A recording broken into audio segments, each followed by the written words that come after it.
ನನ್ನ ನೆಚ್ಚಿನ ಬಂಧುಗಳೇ, ಕಾರ್ಯಕ್ರಮಕ್ಕೆ ಬಂದಾಗ ಬಹಳ ಸಂತೋಷ ಆಯಿತು. ಕಾರಣ ನಿರಂತರವಾಗಿ ಹಿಂದೂ ಸಮಾಜೋತ್ಸವದ ಕಾರ್ಯಕ್ರಮವನ್ನು ಛತ್ರಪತಿ ಶಿವಾಜಿ ಮಹಾರಾಜರ ಜಯಂತಿ ಎಂದು ಆಚರಿಸ್ತಾ ಬಂದಿದ್ದೀವಿ. ಆದರೆ ಇವತ್ತಿಗೂ ಹಿಂದೂ ಸಮಾಜೋತ್ಸವದ ಇಂಥ ಮಹಾಸಭೆಗಳು ಜರುಗ್ತಿದ್ದಾವೆ. ನಾವೆಲ್ಲರೂ ವಿಜೃಂಭಣೆಯಿಂದ ಸಭೆಗಳಲ್ಲಿ ಭಾಗವಹಿಸ್ತಿದ್ದೀವಿ. ನಮ್ಮೆಲ್ಲರ ಹೆಗಲುವೆಲ್ಲೊಂದು ಕೇಸರಿ ಶಾಲ್ಗಳಿದ್ದಾವೆ, ಹಣೆ ಮೇಲೆ ಕೇಸರಿ ತಿಲಕ ಇಟ್ಟಿದ್ದೀವಿ. ಇಡೀ ಶೋಭಾಯಾತ್ರೆ ಆದ್ಯಂತ ಶ್ರೀರಾಮಚಂದ್ರಿಗೆ ಜಯಘೋಷಗಳನ್ನು ಕೂಗ್ತಾ ಬಂದಿದ್ದೀವಿ. ಅಂದರೆ ಇದು ಯಾವುದು ಸಾಮಾನ್ಯವಾದ ವಿಚಾರ ಅಲ್ಲ. ಕಾರಣ, ಒಂದು ಕಾಲದಲ್ಲಿ ನಮ್ಮ ಇದೇ ಹಿಂದೂ ಪರಂಪರೆಯನ್ನು ನಾಶ ಮಾಡಬೇಕು, ನಮ್ಮ ಮಠ ಮಂದಿರಗಳನ್ನು ಮಣ್ಣಲ್ಲಿ ಮಣ್ಣಾಗಿಸಬೇಕು, ನಮ್ಮ ಸನಾತನ ಸಂತ ಸಂಸ್ಕೃತಿಯನ್ನು ನಾಶ ಮಾಡಬೇಕಂತ ನಮ್ಮ ಮೇಲಾದ ದಾಳಿ ಒಂದು ಎರಡಲ್ಲ, 1000ಕ್ಕೂ ಹೆಚ್ಚು ವರ್ಷ ನಿರಂತರ ನಮ್ಮ ಮೇಲೆ ದಾಳಿಯಾಗಿದೆ. ಇಷ್ಟು ವರ್ಷ ದಾಳಿ ಏನು ಮಹಾ ಅಂತ ನಾವು ಅಂದುಕೊಂಡ್ರೆ, ಯಾವತ್ತಾದರೂ ಇತಿಹಾಸದ ಪುಟಗಳನ್ನು ತಿರುವು ಹಾಕಿ ನೋಡಿದಾಗ ನಮ್ಗೆ ಅರ್ಥ ಆಗುತ್ತೆ, ಇದೇ ಜಗತ್ತಿನಲ್ಲಿ ಪ್ರಾಚೀನ ಅಂತ ಕರೆಸ್ಕೊಂಡಂತ 35 ಜನಾಂಗಗಳಿದ್ವಲ್ಲ, ಎಲ್ಲೋದ್ವು ಆ ಪ್ರಾಚೀನ ಜನಾಂಗಗಳು? ಎಲ್ಲೋಯ್ತು ಜಗತ್ತಿನ ಮುಂದೆ ಪಿರಮಿಡ್ಗಳನ್ನು ಕಟ್ಟಿ ಮೆರೆದಂತ ಈಜಿಪ್ಷಿಯನ್ ಜನಾಂಗ? ಎಲ್ಲೋಯ್ತು ಜಗತ್ತನ್ನು ಆಳಲಿಕ್ಕೆ ಬಂದಂತ ಗ್ರೀಕ್ ಜನಾಂಗ? ಎಲ್ಲೋಯ್ತು ಜಗತ್ತಿಗೆ ಭಾಷಾ ಶಾಸ್ತ್ರ ಪರಿಚಯಿಸಿಕೊಟ್ಟಂತ ಪರ್ಷಿಯನ್ ಜನಾಂಗ? ಎಲ್ಲೋಯ್ತು ಜಗತ್ತಿನ ಮುಂದೆ ಬಿಚ್ಚುಗತ್ತಿ ಹಿಡಿದು ನಿಂತಂತ ರೋಮನರ ಜನಾಂಗ? ಜಗತ್ನಲ್ಲಿ ಪ್ರಾಚೀನ ಅಂತ ಕರೆಸ್ಕೊಂಡಂತ 35ಕ್ಕೂ ಹೆಚ್ಚು ಜನಾಂಗಗಳು ಅಲ್ಪಾಯುಗಳಾಗಿ ಕಾಲಗರ್ಭ ಸೇರಿದ್ದಾವೆ. ನಮ್ಮ ಕಣ್ಣು ಮುಂದೆ ಕಣ್ತೆರೆದಂತ 106 ಮತಪಂಥಗಳು ಕಣ್ಮರೆಯಾಗಿ ಹೋಗಿದ್ದಾವೆ. ಯಾಕೆ? ಒಂದೇ ಒಂದು ಕಾರಣ, ತಮ್ಮ ಮೇಲಾದಂತ 10, 20, 30, 40, 50 ವರ್ಷಗಳ ಕಾಲದ ಒಂದೇ ಒಂದು ಪರಕೀಯ ಜನಾಂಗದ ದಾಳಿಯನ್ನು ತಡೆಯುವಷ್ಟು ಸಾಮರ್ಥ್ಯ ಇಲ್ಲದೆ ಆ ಪ್ರಾಚೀನ ಅಂತ ಕರೆಸ್ಕೊಂಡಂತ ಜನಾಂಗಗಳೆಲ್ಲ ಮಣ್ಣಲ್ಲಿ ಮಣ್ಣಾಗಿ ಇತಿಹಾಸದ ಪುಟಗಳಿಂದ ಅಳಿಸಿ ಹೋದವು. ಆದ್ರೆ ನಮ್ಮ ಸನಾತನ ಹಿಂದೂ ಧರ್ಮದ ಮೇಲೆ 10, 20, 40, 50 ವರ್ಷ ಅಲ್ಲ, ಚರಿತ್ರೆ ಸಾಕ್ಷಿಯಾಗಿ ನಿಂತಿದೆ. 1372ಕ್ಕೂ ಹೆಚ್ಚು ವರ್ಷ ನಿರಂತರ ನಮ್ಮ ಮೇಲೆ ದಾಳಿ ಆಯಿತು. ಇಷ್ಟು ವರ್ಷ ನಮ್ಮ ಮೇಲೆ ದಾಳಿ ಮಾಡಿದ್ರು ಒಂದೆರಡು ಪರಕೀಯ ಜನಾಂಗದವರ, ಒಂದೆರಡು ಪರಕೀಯ ದೇಶದವರ. ಸ್ವಾಮಿ, 1000ಕ್ಕೂ ಹೆಚ್ಚು ವರ್ಷ ಮೊಘಲರು ಬಂದ್ರು, ಅರಬ್ಬರು ಬಂದ್ರು, ಅಫ್ಘಾನರು ಬಂದ್ರು, ಪೋರ್ಚುಗೀಸರು ಬಂದ್ರು, ಡಚ್ಚರು ಬಂದ್ರು, ಫ್ರೆಂಚರು ಬಂದ್ರು, ಇಂಗ್ಲಿಷರು ಬಂದ್ರು, ಶಕರು ಬಂದ್ರು, ಹೂಣರು ಬಂದ್ರು. ಇವರೆಲ್ಲರೂ ಬಂದು ನಮ್ಮ ಮೇಲೆ ದಾಳಿ ಮಾಡಿದ ನಂತರವೂ ಇವತ್ತಿಗೂ ಸನಾತನ ಹಿಂದೂ ಧರ್ಮವಾಗಿ ಜೀವಂತವಾಗಿದೆ. ಜಗತ್ನಲ್ಲಿ 100 ಕೋಟಿ ಹಿಂದೂಗಳು ಮನೆಗಳಲ್ಲೂ ಧರ್ಮಾಚರಣೆ ಮಾಡ್ತೀವಿ. ಯಾರ ಕಾರಣದಿಂದ? ನಮ್ಮ ಪೂರ್ವಿಕರು ಪಟ್ಟಂತ ಶ್ರಮ. ಒಂದು ಕಾಲದಲ್ಲಿ ಉತ್ತರದಲ್ಲಿ ಆದಿಲಶಾಹಿ, ದಕ್ಷಿಣದಲ್ಲಿ ಮೊಘಲಶಾಹಿ, ಅದ್ರ ಆಚೆ ಈಚೆ ಇಮಾಮಶಾಹಿ, ಭರತಶಾಹಿ, ಕುತುಬ್ಶಾಹಿ, ಅಯೋಧ್ಯೆಯಲ್ಲಿ ನವಾಬ, ಬಂಗಾಳದಲ್ಲಿ ನವಾಬ, ಗೋವಾದಲ್ಲಿ ಪೋರ್ಚುಗೀಸರು, ತಮಿಳುನಾಡಲ್ಲಿ ಡಚ್ಚರು, ಪಕ್ಕದಲ್ಲಿ ಫ್ರೆಂಚರು ಇದ್ದು ಇಡೀ ಜಗತ್ತಿನ 106 ಜನಾಂಗಗಳು ಸನಾತನ ಹಿಂದೂ ಧರ್ಮವನ್ನು ನಾಶ ಮಾಡಲಿಕ್ಕೆ ಸಿದ್ಧವಾಗಿ ನಿಂತಿದ್ದಾಗ, ಈ ಸನಾತನ ಹಿಂದೂ ಧರ್ಮದ ರಕ್ಷಣೆಗಾಗಿ ಅಂತಾನೆ ಆ ಶಿವನೇರಿಯ ಕೋಟೆಗಳಲ್ಲಿ ತಾಯಿ ಜಿಜಾವುವಿನ ರತ್ನಗರ್ಭದಲ್ಲಿ ಶಿವಾಂಶ ಸಂಭೂತರಾಗಿ ಒಬ್ಬ ಛತ್ರಪತಿ ಶಿವಾಜಿ ಮಹಾರಾಜ್ ಎದ್ದು ಬಂದು ಇಡೀ ಸನಾತನ ಧರ್ಮ ರಕ್ಷಣೆ ಮಾಡಿದ್ರಲ್ಲ. ನಮಗಿವತ್ತು ಪ್ರಶ್ನೆ ಮಾಡ್ತಾರೆ, ನೀವು ಶಿವಾಜಿ ಮಹಾರಾಜರನ್ನ ಇಷ್ಟೆಲ್ಲ ಕೊಂಡಾಡ್ತೀರಾ, ಶಿವಾಜಿ ಮಹಾರಾಜರನ್ನ ಅಷ್ಟೆಲ್ಲ ಆರಾಧಿಸ್ತೀರಾ, ಶಿವಾಜಿ ಮಹಾರಾಜರೇ ನಿಮಗೆ ದೇವರ ಅಂತ ಪ್ರಶ್ನೆ ಮಾಡೋರಿದ್ದಾರೆ. ಬಹುಶಃ ಶಿವಾಜಿ ಮಹಾರಾಜರು ದೇವರಲ್ಲದೆ ಇರಬಹುದು, ಆದ್ರೆ ಇವತ್ತಿಗೂ ಜಗತ್ನಲ್ಲಿ 100 ಕೋಟಿ ಹಿಂದೂಗಳು ಮುಕ್ಕೋಟಿ ದೇವರುಗಳನ್ನ ಮನೆ ಜಗಲಿ ಮೇಲೆ ಇಟ್ಟು ಆರಾಧಿಸ್ತೀವಿ ಅಂದ್ರೆ ಅದಕ್ಕೆ ಕಾರಣ ಛತ್ರಪತಿ ಶಿವಾಜಿ ಮಹಾರಾಜರು. ಆದ್ರಿಂದ ಶಿವಾಜಿ ಮಹಾರಾಜರನ್ನ ನಾವು ದೇವರ ಸ್ಥಾನದಲ್ಲೇ ಇಟ್ಟು ಆರಾಧಿಸೋದು. ಇದು ಕೃಷ್ಣ ಪರಮಾತ್ಮ ಕೊಟ್ಟಂತ ಕರೆ. ಭಗವದ್ಗೀತೆ 4ನೇ ಅಧ್ಯಾಯ 7ನೇ ಶ್ಲೋಕದಲ್ಲಿ ಶ್ರೀಕೃಷ್ಣ ಪರಮಾತ್ಮ ಇಡೀ ಹಿಂದೂ ಸಮಾಜಕ್ಕೆ ಕರೆ ಕೊಡ್ತಾರೆ.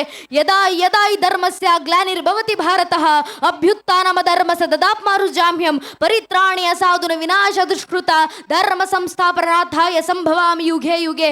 ಯುಗ ಯುಗಕ್ಕೂ ಧರ್ಮ ರಕ್ಷಣೆಗೆ ನಾನೇ ಅವತರಿಸಿ ಬರ್ತೀನಿ. ಆದರೆ ಕಲಿಯುಗದಲ್ಲಿ ಧರ್ಮ ರಕ್ಷಣೆಗೆ ಯಾವ ಅವತಾರ? ಕೃಷ್ಣ ಪರಮಾತ್ಮ ಮುಂದುವರಿಸಿ ಹೇಳಿದ ಮಾತು, ಕಲಿಯುಗದ ಅಂತ್ಯದಲ್ಲಿ ಕಲಿಕೆ ಅವತಾರ. ಆದರೆ ಕಲಿಯುಗ ನಡೀತಾ ಇರಬೇಕಾದ್ರೆ ಕಲಿಯುಗದೊಳಗೆ ದೇಶ ಧರ್ಮ ರಕ್ಷಣೆಗಿರೋದು ಒಂದೇ ಒಂದು ಅವತಾರ, ಅದು ಸಂಘೆ ಶಕ್ತಿ ಕಲಿಯುಗೆ. ಸಂಘಟಿತ ಬಲದಿಂದ ಮಾತ್ರ ಕಲಿಯುಗದಲ್ಲಿ ಧರ್ಮ ರಕ್ಷಣೆ ಆಗುವುದು. ಆದ್ರಿಂದ ಸಂಘಟಿತರಾಗಿ ಬನ್ನಿ ಹಿಂದೂ ಸಮಾಜ. ಛತ್ರಪತಿ ಶಿವಾಜಿ ಮಹಾರಾಜ್ ನಮಗೆ ಕೊಟ್ಟಂತ ಆದರ್ಶವೇ ಅದು, ಸಂಘಟನೆ. ನಗರದಲ್ಲಿ ಬೆಂಬಲ ಸಿಗದಿದ್ದ ಕಾಡಿನತ್ತ ಹೊರಟರು. ಆಟ ಆಡ್ಕೊಂಡಿದ್ದಂತ ಮಾಳ್ವಿ ಪೋರ ಹುಡುಗರನ್ನ ಸಂಘಟಿಸಿದ್ರು. ಅವರಲ್ಲಿ ಆಟ ಆಡಿಸ್ತಾ ಧರ್ಮನಿಷ್ಠತೆ ತುಂಬಿಸಿದ್ರು, ರಾಷ್ಟ್ರ ಜಾಗೃತಿ ಮೂಡಿಸಿದ್ರು. ಆ ಆಟ ಆಡಿಸ್ತಾ ಸಂಘಟಿಸಿದಂತ ಆ ಹುಡುಗರು, ಆ ಯುವಕರು ಒಬ್ಬೊಬ್ಬರು ನರ ಕೋಟೆ ಅಂತ ಬೆಳೆದ ನಿಂತ್ರಲ್ಲ. ಒಬ್ಬೊಬ್ಬ ಸೈನಿಕರು ಶಿವಾಜಿ ಮಹಾರಾಜ ಸೇನೆಯಲ್ಲಿ 25 kg ಖಡ್ಗವನ್ನು ಹೊತ್ತು ಹೋರಾಟ ಮಾಡುತ್ತಿದ್ದಂಥವ್ರು ಏಸಾಜಿ. ಅಫ್ಜಲ್ ಖಾನ್ ಕತ್ತರಿಸಿ ತತ್ತಿದ್ದಂಥವ್ರು ಶಂಭಾಜಿ ಕಾವಜಿ. ಸಿಂಹದ ಜೊತೆ ಸೆಣಸಾಡಿ ಗೆದ್ದು ಜೀವಂತ ಬರ್ತಿದ್ದಂಥವ್ರು ಶಂಭಾಜಿ. ಮೊಘಲರ ಮನೆಯೊಳಗೆ ಕೂತು ಗೂಢಾಚರಣೆಯನ್ನ ಮಾಡ್ತಿದ್ದಂಥವ್ರು ಬಹಿರ್ಜಿ. ಮೊಘಲರ ಸಾಮ್ರಾಜ್ಯಕ್ಕೆ ನುಗ್ಗಿ ಯುದ್ಧವನ್ನ ಸಾರಿ ಬರ್ತಿದ್ದಂಥವರು ಧನಾಜಿ. ಒಂದು ಕೈ ಕತ್ತರಿಸಿ ಹೋದರೂ ಯುದ್ಧ ನಿಲ್ಲಿಸದೆ ಸಾವಿನ ನಂತರವೂ ಯುದ್ಧ ಗೆದ್ದಂಥವರು ತಾನಾಜಿ. ಇವರೆಲ್ಲರನ್ನು ಸಂಘಟಿಸಿ ಹಿಂದೂ ಸ್ವರಾಜ್ಯ ಸಾಮ್ರಾಜ್ಯ ಸಂಸ್ಥಾಪನೆ ಕನಸನ್ನು ನನಸಾಗಿಸಿದಂಥವರು ಛತ್ರಪತಿ ಶಿವಾಜಿ. ಶಿವಾಜಿ ಮಹಾರಾಜ್ ನಮಗೆ ಕೊಟ್ಟಂತ ಆದರ್ಶ ಸಂಘಟನೆ, ಸಂಘಟಿತವಾಗಿ ಹಿಂದೂ ಸಮಾಜ. ಆದ್ರೆ ನಮ್ಮ ದೌರ್ಭಾಗ್ಯ, ಇವತ್ತು ಹೇಳ್ಕೊಳ್ಳಿಕ್ಕಿದ್ದೀವಿ ಜಗತ್ನಲ್ಲಿ 100 ಕೋಟಿಗೂ ಹೆಚ್ಚು ಹಿಂದೂಗಳ ಜನಸಂಖ್ಯೆ. ಆದ್ರೆ ಅದರಲ್ಲಿ ಒಬ್ಬ ಹಿಂದುವಿನ ಮುಂದೆ ನಿಂತಿವತ್ತು ನೀನ್ ಯಾರಪ್ಪ, ನೀನ್ ಯಾವ ಸಮಾಜಕ್ಕೆ ಸೇರಿದವನು, ನಿನ್ನ ಪರಿಚಯ ಏನು ಅಂತ ಕೇಳಿದ್ರೆ ಹಿಂದುವಿನ ಬಾಯಿನಲ್ಲಿ ಧರ್ಮದ ಹೆಸರು ಬರೋಕು ಮುಂಚೆ ಜಾತಿ ಹೆಸರು ಬಂದಿರುತ್ತೆ. ಒಬ್ಬ ಹಿಂದೂ ಆಗೋಕ್ ಮುಂಚೆ ಒಬ್ಬ ಹಿಂದೂ ಬ್ರಾಹ್ಮಣ ಆಗ್ತಾರೆ, ಒಬ್ಬ ಹಿಂದೂ ಲಿಂಗಾಯತರಾಗ್ತಾರೆ, ಒಬ್ಬ ಹಿಂದೂ ಕುರುಬರಾಗ್ತಾರೆ, ಒಬ್ಬ ಹಿಂದೂ ಗೌಡ್ರಾಗ್ತಾರೆ, ಒಬ್ಬ ಹಿಂದೂ ನಾಯಕ್, ಒಬ್ಬ ಹಿಂದೂ SC, ಒಬ್ಬ ಹಿಂದೂ ST, ಒಬ್ಬ ಹಿಂದೂ ಶೆಟ್ಟಿ, ಒಬ್ಬ ಹಿಂದೂ ಪೂಜಾರ್, ಒಬ್ಬ ಹಿಂದೂ ಮರಾಠ, ಒಬ್ಬ ಹಿಂದೂ ರಾಜ್ಪೂತ್, ಒಬ್ಬ ಹಿಂದೂ ಬನಿಯಾ, ಒಬ್ಬ ಹಿಂದೂ ಜಾಟ್, ಒಬ್ಬ ಹಿಂದೂ ಮಾಹರ್. ಹಿಂದೂ ಆಗೋದ್ ಯಾವಾಗ? ನಾವ್ ಹಿಂದೂಗಳ ಅರ್ಥ ಮಾಡ್ಕೊಳ್ಬೇಕು. ನಮ್ಮ ಜಾತಿ ಯಾವುದೇ ಇರ್ಲಿ, ಆ ಜಾತಿಗಳ ಮೇಲೆ ನಾವಿಟ್ಟಿರುವಂತ ಜಾತಿ ಪ್ರೇಮ ಎಷ್ಟೇ ವಿಶಾಲವಾಗಿರ್ಲಿ, ನಮ್ಮ ಜಾತಿ ನಮ್ಮ ಮನೆಯ ದೇವ್ರ ಕೋಣೆ ಒಳಗೆ ಸೀಮಿತವಾಗಿರಬೇಕು. ನಮ್ಮ ರಾಜಕೀಯ ಆಸಕ್ತಿ ಯಾವುದೇ ಇರಲಿ, ನೀವ್ ಯಾವ ರಾಜಕೀಯ ಪಕ್ಷಕ್ಕೆ ಬೇಕಾದ್ರೂ ಕೆಲಸ ಮಾಡ್ಕೊಳ್ಳಿ, ನಿಮ್ಮನ್ನ ನೀವ್ ಯಾವ ರಾಜಕೀಯ ಪಕ್ಷದ ಕಾರ್ಯಕರ್ತ ಅಂತ ಬೇಕಾದ್ರೂ ಹೇಳ್ಕೊಂಡು ತಿರುಗಾಡಿ. ಆದ್ರೆ ನಮ್ಮ ರಾಜಕೀಯ ಆಸಕ್ತಿ ನಮ್ಮ ಮನೆ ಬಾಗಿಲಿನ ಒಳಗೆ ಸೀಮಿತವಾಗಿರಬೇಕು. ಪ್ರತಿಯೊಬ್ಬ ಹಿಂದೂ ತನ್ನ ಮನೆಯ ದೇವ್ರ ಕೋಣೆ ದಾಟಿ ಮನೆಯ ವಸ್ತು ಬಿಟ್ಟು ಹೊರಗೆ ಬರಬೇಕಾದ್ರೆ ಜಾತಿ, ಉಪಜಾತಿ, ಮತ, ಪಂಥ, ಪಂಗಡ, ರಾಜಕೀಯ ಆಸಕ್ತಿ ಎಲ್ಲವನ್ನ ಮರೆತು ಹೆಗಲ ಮೇಲೊಂದು ಕೇಸರಿ ಶಾಲು, ಹಣೆ ಮೇಲೆ ಕೇಸರಿ ತಿಲಕ ಇಟ್ಕೊಂಡು ನಾವೆಲ್ಲ ಹಿಂದೂ, ನಾವೆಲ್ಲ ಒಂದು ಅನ್ನೋ ಭಾವನೆಯಲ್ಲಿ ಮನೆ ಬಿಟ್ಟಾಗ ಮಾತ್ರ ನಮ್ಮ ಸನಾತನ ಹಿಂದೂ ಧರ್ಮ ರಕ್ಷಣೆ. ಹಿಂದೂಗಳಲ್ಲಿ ಬರಬೇಕಾಗಿರುವಂತ ಸಂಘಟಿತ ಬಲ ಅದು. ಒಮ್ಮೆ ಆ ಸಂಘಟಿತ ಬಲ ಹಿಂದೂ ಸಮಾಜದಲ್ಲಿ ಮೂಡ್ತು ಪರಿಣಾಮ ಇಡೀ ಹಿಂದೂ ಸ್ವರಾಜ್ಯ ಸಾಮ್ರಾಜ್ಯದ ಸ್ಥಾಪನೆ ಕನಸನ್ನ ಶಿವಾಜಿ ಮಹಾರಾಜರ ಆದರ್ಶದಲ್ಲಿ ನನಸಾಗುವುದನ್ನು ಕಣ್ತುಂಬಿಸಿಕೊಳ್ತು ಇದೇ ಹಿಂದೂ ಸಮಾಜ. ಒಬ್ಬ ಶಿವಾಜಿ ಮಹಾರಾಜ್ ಎದ್ದು ಬಂದ್ರು, ಹಿಂದೂ ಸಮಾಜವನ್ನ ಸಂಘಟಿಸಿದ್ರು, ಇಡೀ ಹಿಂದೂ ಸಮಾಜ ಕಚ್ಚರಿ. ಯಾರೊಬ್ಬ ಯುವಕ ಎದ್ದಿದ್ದಾನಂತೆ, ರಾಜ ಮನೆತನದವನಲ್ವಂತೆ, ಯಾವುದೋ ರಾಜ ವಂಶಕ್ಕೆ ಸೇರಿದವನಲ್ವಂತೆ, ಸಾಮಾನ್ಯ ಯುವಕ ಎದ್ದು ಬಂದು ಇಡೀ ಹಿಂದೂ ಸ್ವರಾಜ್ಯ ಸಾಮ್ರಾಜ್ಯ ಸಂಸ್ಥಾಪನೆ ಕನಸನ್ನ ಕಂಡಿದ್ದಾನಂತೆ. ಮಾಳವಿಪುರ ಹುಡುಗರನ್ನ ಸಂಘಟಿಸಿಕೊಂಡು ಆಟ ಆಡ್ತಾ ಅವರಲ್ಲಿ ಸಂಘಟನೆ ಮೂಡಿಸಿ ಅವರನ್ನೇ ಸೇನೆಯಾಗಿ ನಿರ್ಮಾಣ ಮಾಡಿ ಇಡೀ ಮೊಘಲ್ ಸಾಮ್ರಾಜ್ಯವನ್ನು ಎದುರಾಕಿಸಿಕೊಂಡು ನಿಂತಿದ್ದಾನಂತೆ. ಯಾರೋ ಒಬ್ಬ ಪುಟ್ಟ ಹುಡುಗ ಸಾಮ್ರಾಜ್ಯಕ್ಕೋಸ್ಕರ ಹೋರಾಡ್ತಿದ್ದಾನಲ್ಲ. 16 ವರ್ಷಕ್ಕೆ ಛತ್ರಪತಿ ಶಿವಾಜಿ ಮಹಾರಾಜರು ಮೊಘಲರ ವಿರುದ್ಧ ಯುದ್ಧವನ್ನ ಸಾರಿ ತೋರಣಗಳ ಕೋಟೆಯನ್ನ ಗೆದ್ದು ಹಿಂದೂ ಸ್ವರಾಜ್ಯ ಸಾಮ್ರಾಜ್ಯಕ್ಕೆ ತೋರಣವಾಗಿ ಸಿಂಗರಿಸಿಕೊಟ್ರಲ್ಲ. 16 ವಯಸ್ಸಿನ ಯುವಕ ಮಾಡಿದಂತ ಅಚ್ಚರಿ. ಛತ್ರಪತಿ ಶಿವಾಜಿ ಮಹಾರಾಜರ ಕೊರಳಲ್ಲಿ ಕವಡೆ ಹಾರ, ಕಿವಿನಲ್ಲಿ ಕರ್ಣಕುಂಡಲ, 2 ಕೈಲಿ ಒಂದು ಕಡೆ ಜಗದಂಬ, ಮತ್ತೊಂದು ಕೈಲಿ ತುಳಜಾ ಭವಾನಿ ಎಂಬ 2 ಖಡ್ಗಗಳು, ಕಂಚಿನ ಮೂರ್ತಿಯಂತ ದೇಹ ಹೊತ್ತು ಬರ್ತಿದ್ದಂತ ಶಿವಾಜಿ ಮಹಾರಾಜರು ಬಂದಲ್ಲೆಲ್ಲ ಇಡೀ ಹಿಂದೂ ಸಮಾಜ ಎದ್ದು ನಿಂತವರನ್ನ ಸ್ವೀಕರಿಸಿತು. ಗಲ್ಲಿಗಳಿಂದ ಶಿವಗರ್ಜನೆ ಸದ್ದು ಕೇಳಿ ಬಂತು. ಅದೇ ಶಿವಾಜಿ ಮಹಾರಾಜರು ತೋರಣ, ಚಾಕಣ, ಪುರಂದರ, ಪನ್ಹಾಣ, ವಿಶಾಲಗಡ, ರಾಯಗಡ, ತೋರಣಗಡ ಅಂತ ನೂರಾರು ಅಭೇದ್ಯ ಕೋಟೆಗಳು, ಸಿಂಧುದುರ್ಗ, ಪದ್ಮದುರ್ಗ, ವಿಶಾಲದುರ್ಗ, ವಿಜಯದುರ್ಗ ಅಂತ 10 ಜಲದುರ್ಗಗಳ ಸಾರ್ವಭೌಮತ್ವವನ್ನು ವಹಿಸಿಕೊಂಡು 1674ರಂದು ಆನಂದನಾಮ ಸಂವತ್ಸರದ ದೇಶ ಶುದ್ಧ ತ್ರಯೋದಶಿಯ ದಿನದಂದು ರಾಜರಾಗಿದ್ದಂತ ಶಿವಾಜಿ ಮಹಾರಾಜರಾಗಿ ಗಣಪತಿಯಾಗಿ, ಗಜಪತಿಯಾಗಿ, ಭೂಪತಿಯಾಗಿ, ಪ್ರಜಾಪತಿಯಾಗಿ, ಅಷ್ಟವಧಾನ ಜಾಗೃತರೆಂದು, ಅಷ್ಟಪ್ರಧಾನ ವೇಷ್ಟಿತರೆಂದು, ಶಸ್ತ್ರಾಸ್ತ್ರ ಶಾಸ್ತ್ರ ಪಾರಂಗತರೆಂದು, ನ್ಯಾಲಂಕಾರ ಮಂಡಿತರೆಂದು, ಶಸ್ತ್ರಾಸ್ತ್ರ ಗೋ ಬ್ರಾಹ್ಮಣ ಪ್ರತಿಪಾದಕರೆಂದು ಮಹಾರಾಜರಾಗಿದ್ದಂತ ಶಿವಾಜಿ ಮಹಾರಾಜರು ಯೋಗಿರಾಜರಾಗಿ, ಶ್ರೀಮಂತರಾಜರಾಗಿ, ರಾಜಾದಿರಾಜರಾಗಿ, ಛತ್ರಪತಿ ಶಿವಾಜಿ ಮಹಾರಾಜರಾಗಿ ರಾಯಗಢದ ಕೋಟೆಯನ್ನ ಸಿಂಗರಿಸಿದ್ರು. ಅವತ್ತು ಹಿಂದೂ ಧರ್ಮದ ವೀರ ವಿದ್ಯ ಧ್ವಜ ಮೇಘಗಳಲ್ಲಿ ವಿಜೃಂಭಿಸ್ತು. ಅಂದು ಏರಿದಂತ ವೀರ ವಿದ್ಯ ಧ್ವಜ ಇವತ್ತಿಗೂ ಹಿಂದೂ ಧರ್ಮದ ಧ್ವಜ ಕೆಳಗಿಳಿಲಿಲ್ಲ. ಯಾಕೆಂದ್ರೆ ಅಂತವರು ನೀಡಿದಂತ ಬಲಿದಾನಗಳು, ಛತ್ರಪತಿ ಶಿವಾಜಿ ಮಹಾರಾಜರಂತರ ಅವರ ವಂಶ ನೀಡಿದಂತ ಸಮರ್ಪಣೆ. ಒಬ್ಬರಾದ ನಂತರ ಒಬ್ಬರು ಸ್ವಾಮಿ. ಈ ಧರ್ಮ ರಕ್ಷಣೆಗೆ ಛತ್ರಪತಿ ಶಿವಾಜಿ ಮಹಾರಾಜರ ಮಗ ಛತ್ರಪತಿ ಸಂಭಾಜಿ ಮಹಾರಾಜರು 42 ದಿನಗಳ ಕಾಲ ಕಾರಾಗೃಹದಲ್ಲಿ ಚಿತ್ರಹಿಂಸೆ ಅನುಭವಿಸಿದ್ರು. ಯಾವ ಷರತ್ತಿನ ಮೇಲೆಗೆ? ಒಂದೇ ಒಂದು ಕರಾರು, ಈ ಕ್ಷಣ ಧರ್ಮ ಬಿಟ್ಟು ನನ್ನ ಅವತಕ್ಕೆ ಮತಾಂತರವಾಗು, ನಿನ್ನ ಜೀವಿತ ಕಳಿಸ್ಕೊಡ್ತೀನಿ, ನನ್ನ ಸಾಮ್ರಾಜ್ಯದಲ್ಲಿ ಆಸ್ಥಾನ ಕೈಗಿಟ್ಟು ಸಾಮಂತರಾಜನಾಗಿ ಬಿಡ್ಕೊಡ್ತೀನಿ. ಒಂದು ಕ್ಷಣ ಒಪ್ಪಿದ್ದಿದ್ರೆ ಛತ್ರಪತಿ ಸಂಭಾಜಿ ಮಹಾರಾಜರು ಇಡೀ ಜೀವನ ರಾಜರಾಗಿ ತಮ್ಮ ಮುಂದಿನ 7 ತಲೆಮಾರುಗಳು ಸುಖ ಸಂಪತ್ತಿನ ಬದುಕಬಹುದಿತ್ತಲ್ಲ. ಒಪ್ಪಲಿಲ್ಲ ಛತ್ರಪತಿ ಸಂಭಾಜಿ ಮಹಾರಾಜರು. 42 ದಿನಗಳ ಕಾಲ ಚಿತ್ರಹಿಂಸೆ ಅನುಭವಿಸಿದ್ರು. ಅವರ ಕೈ ಉಗುರುಗಳನ್ನ ಕಿತ್ತು ತೆಗೆಯಲಾಯಿತು, ಅವರ ಕೈ ಬೆರಳುಗಳನ್ನ ಕತ್ತರಿಸಲಾಯಿತು. ಛತ್ರಪತಿ ಸಂಭಾಜಿ ಮಹಾರಾಜರ ಕಾಲ್ ಬೆರಳುಗಳನ್ನ ಕತ್ತರಿಸಲಾಯಿತು, ಅವರ ಕೈಯನ್ನ ಕತ್ತರಿಸಿದ್ರು. ಚರ್ಮ ಸುಲಿದು ಕಣ್ಣ ಮುಂದೆ ನಾಯಿಗಳಿಗೆ ತಿನ್ಲಿಕ್ಕೆ ಬಿಸಾಡಲಾಯಿತು. ಸುಲಿದಂತ ಗಾಯಗೊಂಡಂತ ದೇಹದ ಮೇಲೆ ಉಪ್ಪನ್ನರಿಸಲಾಯಿತು. ಕಾದ ಸೀಸೆಯಿಂದ 2 ಕಣ್ಣು ಕುಟ್ಟೆಗಳನ್ನ ಕಿತ್ತು ತೆಗೆಯಲಾಯಿತು. ಜೀವಂತವಿರಬೇಕಾದ್ರೆ ಅವರ ದೇಹದ ತುಂಡು ತುಂಡನ್ನಾಗಿಸಲಾಯಿತು. 42 ದಿನದ ಚಿತ್ರಹಿಂಸೆ ಅನುಭವಿಸಿದಂತ ಸಂಭಾಜಿ ಮಹಾರಾಜರು ಒಂದು ಕ್ಷಣ ಧರ್ಮ ಬಿಟ್ಟು ಮತಾಂತರ ಆಗುವಂತ ಯೋಚನೆ ಮಾಡಲಿಲ್ಲ. ಕೊನೆ ಕ್ಷಣದಲ್ಲೂ ತಾಯಿ ತುಳಜಾಭವಾನಿ ನೆನೆದು ಹಿಂದೂ ಧರ್ಮದಲ್ಲೇ ಪ್ರಾಣ ಬಿಟ್ರು. ಯಾಕಂದ್ರೆ ಭಗವದ್ಗೀತೆಯಲ್ಲಿ ಶ್ರೀಕೃಷ್ಣ ಪರಮಾತ್ಮ ಕೊಟ್ಟಂತ ಆದರ್ಶ ಸ್ವಧರ್ಮೇನಿಧನಂಶಯ್ಯ ಪರಧರ್ಮೇ ಭಯಾವಹ.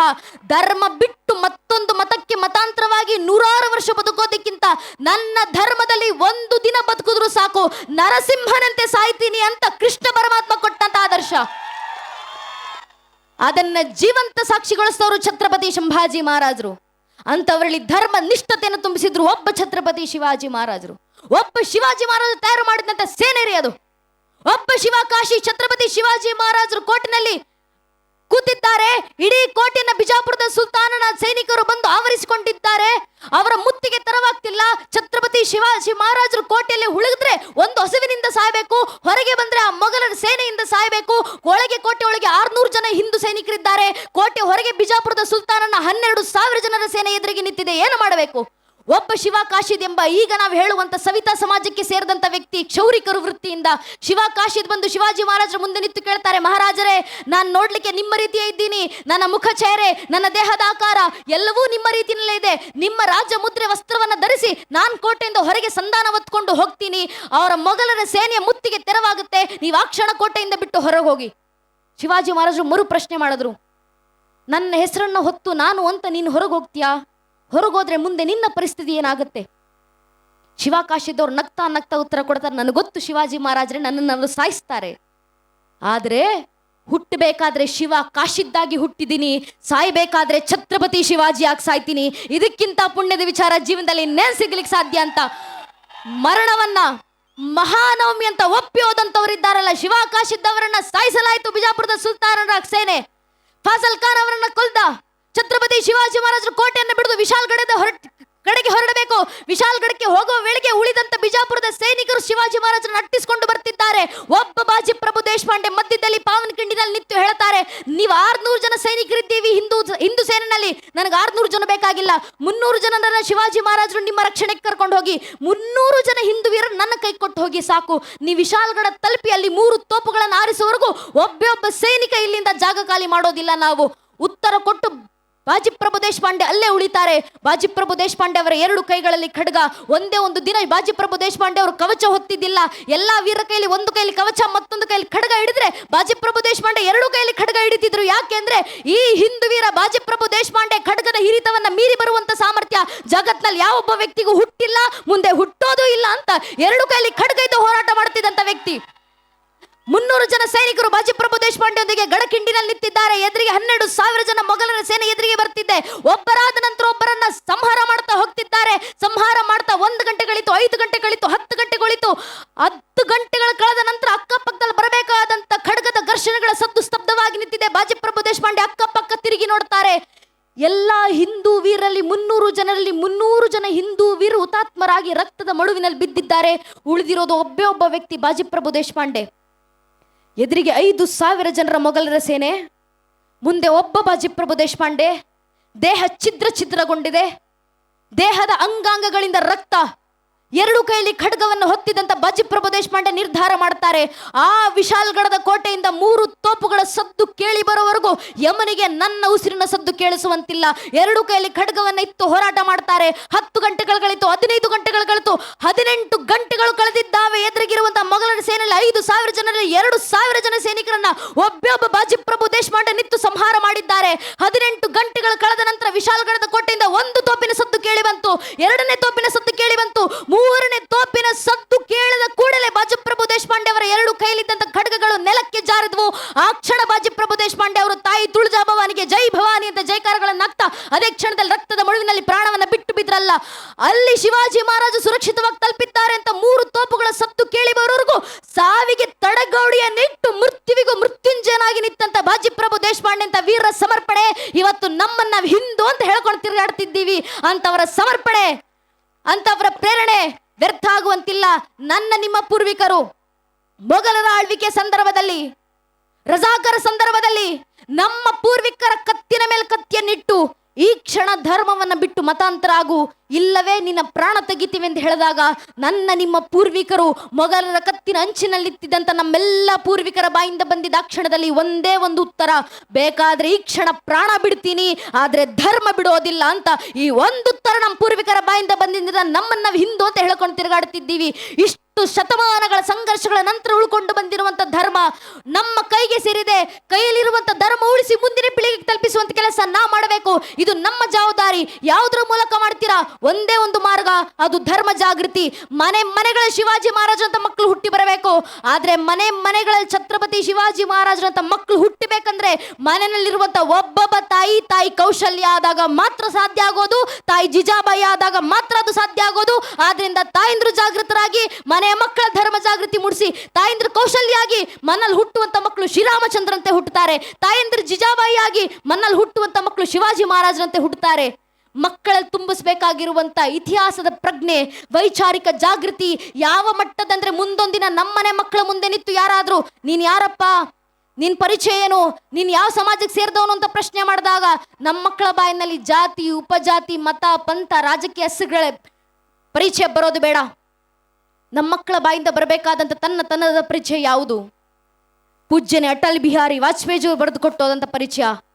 ವಾಜಪೇಯಿಯವರು ಬರೀತಾರೆ, मैं शंकर का वह क्रोधा ललकर सगता जग को क्षार क्षार, मैं डमरू का वह प्रलयंकार ध्वनि जिसमें नचता भीषण संहार, मैं माँ दुर्गा का उन्मत्त हास, मैं माँ काली का शस्त्राभ्यास, मैं यम की प्रलयंकारी पुकार, अगर अंतरतम की अग्नि से जगते में आग लगा दूं मैं, यदि ददक कुटे जलस्थलंबर जड़ चेतन तो कैसा विस्मय, हिंदू तन मन हिंदू जीवन रग रग हिंदू मेरा ಪರಿಚಯ ಅಂತ ಅಟಲ್ ಬಿಹಾರಿ ವಾಜಪೇಯಿಯವರು ಬರೆದು ಕೊಟ್ಟದ್ರಲ್ಲ, ಅದು ನಮ್ಮ ಪರಿಚಯ. ಆ ಸ್ವಂತಿಕೆ ಪರಿಚಯ ನಮ್ಮನೆ ಮಕ್ಕಳಿಗೆ ಮಾಡಿಸುವ ಕೆಲಸ ಯಾರದು? ತಾಯಿಂದಿರದ್ದು. ನಿಮಗೆ ಸಾಧ್ಯವಾದ್ರೆ ಮಕ್ಕಳಿಗೆ ಧರ್ಮ ಬೋಧನೆ ಮಾಡಿಸಿ. ಆಗ್ಲಿಲ್ವಾ? ನಮಗೆ ಧರ್ಮ ಗ್ರಂಥಗಳನ್ನು ಓದಿಸಿ ಹೇಳುವಷ್ಟು ಸಮಯ ಇಲ್ಲ ಅಂತ ನಿಮಗೆ ಭಾಸವಾದ್ರೆ ಪರವಾಗಿಲ್ಲ, ಸಾಧ್ಯವಾದ್ರೆ ಇತಿಹಾಸ ಪರಿಚಯ ಮಾಡಿಕೊಡಿ. ಆಗ್ಲಿಲ್ಲ ಅಂದ್ರೆ ಕನಿಷ್ಠ ಪಕ್ಷ ವಾರಕ್ಕೆ ಒಂದು ದಿನ ಮನೆಯ ಮಕ್ಕಳನ್ನ ಕರ್ಕೊಂಡು ದೇವಸ್ಥಾನಕ್ಕೆ ಬನ್ನಿ, ದೇವಸ್ಥಾನದಲ್ಲಿ ಕೂರಿಸಿ ಮಕ್ಕಳ ಬಾಯಿಂದ ಭಜನೆಗಳನ್ನು ಹಾಡಿಸಿ ಸಾಕು. ಆ ಮಗುವಿನಲ್ಲಿ ತನ್ನಿಂತಾನೇ ಧರ್ಮ ಜಾಗೃತಿ ಆಗುತ್ತೆ. ಇವತ್ತು ಹಿಂದೂ ಮನೆ ಪೋಷಕರು ಮಾಡಬೇಕಾಗಿರುವಂತ ಮೊಟ್ಟ ಮೊದಲ ಕೆಲಸ ಇದು. ಮನೆ ಮಕ್ಕಳನ್ನ ದೇವಸ್ಥಾನಕ್ಕೆ ಕರ್ಕೊಂಡು ಬರೋದು. ನಮ್ಮ ಹಿರಿಯರು ಪ್ರತಿ ವರ್ಷ ಇವತ್ತಿಗೂ ಪಾಂಡುರಂಗ ದರ್ಶನ ಮಾಡಲಿಕ್ಕೆ ಪಂಡರಿಪುರಕ್ಕೆ ಕಾಲ್ನಡಿಗೆನಲ್ಲಿ ಹೋಗ್ತಾರೆ. ದೇಶದ ಮೂಲೆ ಮೂಲೆಗಳಿಂದ ಲಕ್ಷಾಂತರ ಹಿಂದೂ ಬಾಂಧವರು ಹರಿದು ಬರ್ತಾರೆ ಕಾಲ್ನಡಿಗೆನಲ್ಲಿ ದರ್ಶನ ಮಾಡಿ ಹೋಗ್ಲಿಕ್ಕೆ. ಯಾಕೆ? ಅವ್ರ ಗ್ರಂಥಗಳು ಓದೋದ್ರ, ಅವ್ರಿಗೆ ನೀಲಿನಕ್ಷೆ ಹಾಕಿ ಕೊಟ್ಟರೆ ನಮ್ಮ ಪೂರ್ವಿಕರು ಇದೇ ಮಾರ್ಗದಲ್ಲಿ ಹೋಗ್ಬೇಕು, ಇಷ್ಟೇ ಜನ ಹೋಗ್ಬೇಕು, ಇದೇ ಪದ್ಧತಿನಲ್ಲಿ ಹೋಗ್ಬೇಕು, ಇದೇ ಸ್ವರೂಪದಲ್ಲಿ ಹೋಗಬೇಕು, ಇದರ ಇತಿಹಾಸ ಇಲ್ಲ ಸ್ವಾಮಿ. ಆ ಭಕ್ತಿ ಅವರಲ್ಲಿ ಮೂಡ್ಲಿಕ್ಕೆ, ಧರ್ಮನಿಷ್ಠತೆ ಬರಲಿಕ್ಕೆ ಗ್ರಂಥಗಳನ್ನು ಓದುವಂತ ಅವಶ್ಯಕತೆ ಬೇಕಾಗ್ಲಿಲ್ಲ. ವಾರಕ್ಕೊಂದು ದಿನ ಹಿರಿಯರು ದೇವಸ್ಥಾನದಲ್ಲಿ ಕೂತು ಭಜನೆ ಹಾಡ್ತಿದ್ರಲ್ಲ, ಮಾಜಾ ವಡಿಲಾಂಚಿ ಮೀರಾಜಿಗ ದೇವ ತುಜಿ ಚರಣ ಸೇವಾ ಪಾಂಡುರಂಗ ಅಂತ. ಆ ಒಂದು ಭಜನೆ ಸಾಕಾಯ್ತು ನಮ್ಮ ಹಿರಿಯರಲ್ಲಿ ಭಕ್ತಿಯನ್ನ ಮೂಡಿಸಲಿಕ್ಕೆ. ಆ ಭಜನೆಗಳ ಮಕ್ಕಳ ಬಾಯಿಂದ ಬರಲಿ. ಧರ್ಮನಿಷ್ಠತೆ, ಧರ್ಮ ಜಾಗೃತಿ ತನ್ನಿಂತಾನೇ ತುಂಬುತ್ತೆ. ಯಾಕೆ ನಾವೇ ಈ ಕೆಲಸ ಮಾಡಬೇಕು? ನಮ್ಮ ಹಿಂದೂ ಪೋಷಕರಲ್ಲಿ ಒಂದು ಸ್ವಭಾವ, ನಮ್ಮ ಮಕ್ಕಳಿಗೆ ಯಾಕೆ ದೇವಸ್ಥಾನ, ನಮ್ಮ ಮಕ್ಕಳಿಗೆ ಯಾಕೆ ಭಜನೆ, ನಮ್ಮ ಮಕ್ಕಳಿಗೆ ಯಾಕೆ ಧರ್ಮಸಭೆ, ನಮ್ಮ ಮಕ್ಕಳು ಶಾಲೆಗೆ ಹೋಗ್ತಿದ್ದಾರೆ ಚೆನ್ನಾಗಿ, ಒಂದು ಡಿಗ್ರಿ ಸರ್ಟಿಫಿಕೇಟ್ ತಗೊಳ್ಳಿ, 40-50 ಸಾವಿರ ಸಂಬಳ ತಗೊಂಡು ಜೀವನದಲ್ಲಿ ಸೆಟ್ಲ್ ಆಗ್ಲಿ ಬಿಡಪ್ಪ, ಇದಕ್ಕಿಂತ ಏನಿದೆ, ದೇಶ ಧರ್ಮ ಕಟ್ಕೊಂಡು ನಮ್ಮ ಮಕ್ಕಳಿಗೇನು? ಹಿಂದೂ ಪೋಷಕರಲ್ಲೇ ಪ್ರಶ್ನೆ. ಯಾಕೆ ಮಕ್ಕಳಿಗೆ ಧರ್ಮ ಜಾಗೃತಿ, ಧರ್ಮ ಸಂಸ್ಕಾರ, ಧರ್ಮ ಬೋಧನೆ ಹೇಳ್ತಿರೋದಂದ್ರೆ ದೇಶ ರಕ್ಷಣೆಗಲ್ಲ ಸ್ವಾಮಿ, ಧರ್ಮ ರಕ್ಷಣೆಗಲ್ಲ, ಕನಿಷ್ಠ ಪಕ್ಷ ಸ್ವಾರ್ಥಕ್ಕೋಸ್ಕರ.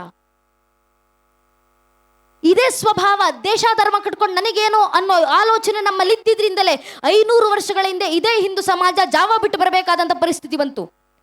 300 ವರ್ಷಗಳ ಹಿಂದೆ ಅಫ್ಘಾನಿಸ್ತಾನ ಬಿಟ್ಟು ಬಂದ್ರಿ, 200 ವರ್ಷಗಳ ಹಿಂದೆ ಆಗ್ನೇಯ ಏಷ್ಯಾ ಬಿಟ್ಟು ಬಂದ್ರಿ, 100 ವರ್ಷಗಳ ಹಿಂದೆ ತಕ್ಷಶಿಲಾ ಬಿಟ್ಟು ಬಂದ್ರಿ, 80 ವರ್ಷಗಳ ಹಿಂದೆ ಬರ್ಮಾ ಬಿಟ್ಟು ಬಂದ್ರಿ, 78 ವರ್ಷದ ಹಿಂದೆ ಪಾಕಿಸ್ತಾನ ಬಿಟ್ಟು ಬಂದ್ರಿ, 40 ವರ್ಷದ ಹಿಂದೆ ಬಾಂಗ್ಲಾದೇಶ ಬಿಟ್ಟು ಬಂದ್ರಿ, 35 ವರ್ಷಗಳ ಹಿಂದೆ ಕಾಶ್ಮೀರ ಬಿಟ್ಟು ಬಂದ್ರಿ. ಇಷ್ಟೆಲ್ಲ ಆದ ನಂತರವೂ ಹಿಂದೂ ಸಮಾಜ ಜಾಗೃತವಾಗ್ಲಿಲ್ಲ, ಸಂಘಟಿತವಾಗ್ಲಿಲ್ಲ ಅಂದ್ರೆ ಇನ್ನು 20-25 ವರ್ಷದಲ್ಲಿ ಕೇರಳ ಬಿಡುವಂತ ಪರಿಸ್ಥಿತಿ ಬರುತ್ತೆ, 30-35 ವರ್ಷದಲ್ಲಿ ವೆಸ್ಟ್ ಬೆಂಗಾಲ್ ಬಿಡುವಂತ ಪರಿಸ್ಥಿತಿ ಬರುತ್ತೆ, 40-45 ವರ್ಷದಲ್ಲಿ ಅಸ್ಸಾಂ ಬಿಡುವಂತ ಪರಿಸ್ಥಿತಿ ಬರುತ್ತೆ.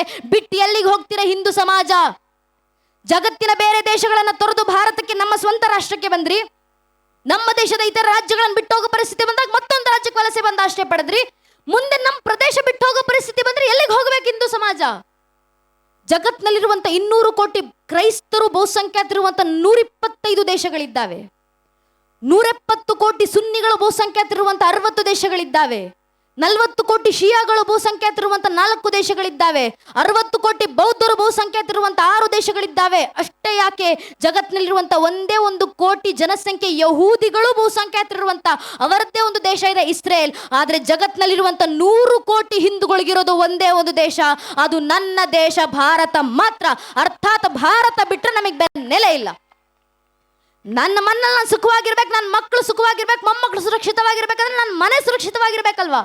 ನನ್ನ ಮನೆ ಸುರಕ್ಷಿತವಾಗಿರ್ಬೇಕಂದ್ರೆ ನನ್ನ ಗಲ್ಲಿ ಸುರಕ್ಷಿತವಾಗಿರಬೇಕು, ನನ್ನ ಗಲ್ಲಿ ಸುರಕ್ಷಿತವಾಗಿರ್ಬೇಕಂದ್ರೆ ನನ್ನ ತಾಲೂಕು ಸುರಕ್ಷಿತವಾಗಿರಬೇಕು, ನನ್ನ ತಾಲೂಕು ಸುರಕ್ಷಿತವಾಗಿರ್ಬೇಕಂದ್ರೆ ನನ್ನ ಜಿಲ್ಲೆ ಸುರಕ್ಷಿತವಾಗಿರಬೇಕು, ನನ್ನ ಜಿಲ್ಲೆ ಸುರಕ್ಷಿತವಾಗಿರ್ಬೇಕಂದ್ರೆ ನನ್ನ ರಾಜ್ಯ ಸುರಕ್ಷಿತವಾಗಿರಬೇಕು, ನನ್ನ ರಾಜ್ಯ ಸುರಕ್ಷಿತವಾಗಿರ್ಬೇಕಂದ್ರೆ ನನ್ನ ದೇಶ ಸುರಕ್ಷಿತವಾಗಿರಬೇಕು.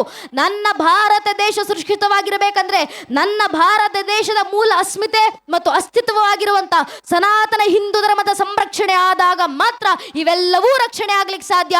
ಇದನ್ನೇ ಹಿರಿಯರು ಹೇಳಿದ್ದು, ಅಖಂಡ ಮಂಡಲಾಕಾರ. ಅಖಂಡ ಮಂಡಲದಲ್ಲಿ ನಾನು ನೀನು ಒಂದೊಂದು ಬಿಂದುಗಳಷ್ಟೇ. ನಮ್ಮ ಸಂರಕ್ಷಣೆ ಆಗಬೇಕಾ? ದೇಶ ಧರ್ಮ ಎಂಬ ಅಖಂಡ ಮಂಡಲದ ಸಂರಕ್ಷಣೆ ಆಗಬೇಕು. ಅದರ ಸಂರಕ್ಷಣೆಗೆ ಶ್ರಮವನ್ನ ವಹಿಸಿ. ನಾವು ಮಕ್ಕಳಿಗೆ ಶಿಕ್ಷಣ ಕೊಡಿಸಿದ್ದೀವಿ, ಸಾಕು. ಆಸ್ತಿ ಅಂತಸ್ತು ಮಾಡಿಕ್ಕಿದ್ದೀವಿ, ಸಾಕು. ಒಂದು ಶಿಕ್ಷಣ, ಒಂದು ಹಣ ಎರಡಿದ್ರೆ ಜಗತ್ನಲ್ಲಿ ಯಾವ ಮೂಲೆಯಲ್ಲಿ ಬೇಕಾದ್ರೂ ಬದುಕೊಂತಾರಲ್ಲ, ಆರಾಮಾಗಿರ್ತಾರಲ್ಲ. ಭ್ರಮೆ ಇದೆಯಲ್ಲ ಹಿಂದೂ ಪೋಷಕರಲ್ಲಿ, ಹಿಂದೂ ಸಮಾಜದಲ್ಲಿ. ಇತಿಹಾಸ ಟೆಕ್ಸ್ಟ್ ಬುಕ್ ಎಕ್ಸಾಂಪಲ್ಸ್ ಗಳನ್ನ ಚರಿತ್ರೆ ನಮಗೆ ನೀಡ್ತಾ ಬಂದಿದೆ. 90 ವರ್ಷಗಳ ಹಿಂದೆ ರಂಗೂನ್ನಲ್ಲಿದ್ದಂತ ಅತ್ಯಂತ ವಿದ್ಯಾವಂತ, ಅತ್ಯಂತ ಶ್ರೀಮಂತ ಸಮಾಜ ಯಾರ್ದು? ಹಿಂದೂಗಳದಲ್ವಾ? ಅಲ್ಲಿದ್ದಂತ ಹಿಂದೂಗಳು ಏನಾದ್ರು? 78 ವರ್ಷಗಳ ಹಿಂದೆ ಪಾಕಿಸ್ತಾನದ ಲಾಹೋರ್ನಲ್ಲಿದ್ದಂತ ಅತ್ಯಂತ ವಿದ್ಯಾವಂತ, ಅತ್ಯಂತ ಶ್ರೀಮಂತ ಸಮಾಜ ಯಾರ್ದು? ಹಿಂದೂಗಳದಲ್ವಾ? ಅಲ್ಲಿದ್ದಂತ ಹಿಂದೂಗಳು ಎಲ್ಲಿಗೆ ಹೋದ್ರು? 45 ವರ್ಷಗಳ ಹಿಂದೆ ಬಾಂಗ್ಲಾದೇಶದಲ್ಲಿದ್ದಂತ ಅತ್ಯಂತ ವಿದ್ಯಾವಂತ, ಅತ್ಯಂತ ಶ್ರೀಮಂತ ಸಮಾಜ ಯಾರ್ದು? ಹಿಂದೂಗಳದಲ್ವಾ? ಅಲ್ಲಿದ್ದಂತ ಹಿಂದೂಗಳು ಎಲ್ಲಿಗೆ ಹೋದ್ರು? 35 ವರ್ಷಗಳ ಹಿಂದೆ ಕಾಶ್ಮೀರದಲ್ಲಿ ಇದ್ದಂತ ಅತ್ಯಂತ ವಿದ್ಯಾವಂತ, ಅತ್ಯಂತ ಶ್ರೀಮಂತ ಸಮಾಜ ಯಾರ್ದು? ಹಿಂದೂಗಳದಲ್ವಾ? ಅಲ್ಲಿದ್ದಂತ ಹಿಂದೂಗಳ ಪರಿಸ್ಥಿತಿ ಏನಾಯ್ತು? ಅಲ್ಲಿನ ಹಿಂದೂಗಳಿಗೆ ಶಿಕ್ಷಣದ ಕೊರತೆ ಬಂತ? ಅಕ್ಷರ ಜ್ಞಾನದ ಕೊರತೆ ಬಂತ? ಡಿಗ್ರಿ ಸರ್ಟಿಫಿಕೇಟ್ಗಳ ಕೊರತೆ ಬಂತ? ಪಾಂಡಿತ್ಯದ ಕೊರತೆ ಬಂತ?